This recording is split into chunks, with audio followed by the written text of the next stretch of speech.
Hi எல்லாருக்கும் வணக்கம். இன்றைக்கி என்பிகே சத்து நிறைய இருக்கிற லிக்விட் ஃபர்டிலைசர் தான் இன்றைக்கி செடிக்கு கொடுக்க போகிறேன். அதுக்காக நான் என்னென்ன எடுத்திருக்கேன்னா, வாழைப்பூ மடல் இருக்குது பார்த்திங்களா, அதை எடுத்திருக்கேன். அதோடு இல்லாமல் முருங்கைக்கீரை நம்ம கீரை பறிச்சுட்டு அந்த குச்சிங்க இருக்கும் பார்த்திங்களா, அது ரெண்டுத்தையும் தண்ணியில் போட்டு ஊற வச்சுருக்கேன். ஒரு 3 நாள் ஊறியிருக்கு. 3 நாள் ஊறினதுக்கப்புறம் அந்த தண்ணியோட கலரே மாறி இருக்கு பாருங்கள்.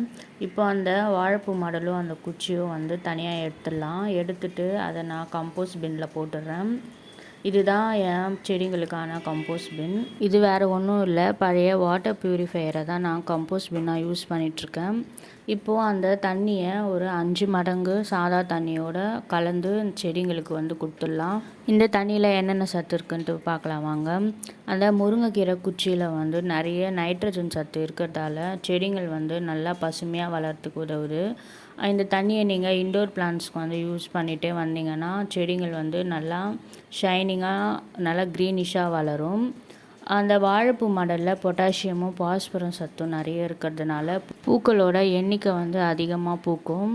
இந்த லிக்விட் ஃபெர்டிலைசரை நீங்கள் இன்டோர் பிளான்ட்ஸ்க்கு, பூச்செடிக்கு, காய் செடிக்கு, பழச்செடிக்கு அப்படின்னு சொல்லிட்டு எல்லா செடிக்குமே கொடுத்துட்டு வரலாம்.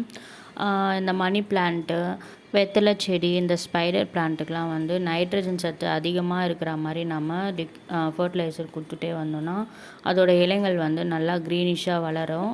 இது சாமந்தி செடி அடுத்த சீசனுக்காக எடுத்து வச்சுருக்கேன். இதுக்கும் இந்த தண்ணியை கொடுத்துடலாம். இது ரோஸ் செடிக்குமே நல்லா ஒர்க் அவுட் ஆகும். உங்களுக்கு இந்த 2 பொருள் கிடைச்சா இந்த லிக்விட் ஃபர்டிலைசரை மறக்காமல் உங்கள் செடிங்களுக்கு கொடுத்து பாருங்கள். இந்த பதிவு உங்களுக்கு பிடிச்சிருந்தால் மறக்காமல் என் சேனலை சப்ஸ்கிரைப் பண்ணுங்கள். தேங்க்யூ.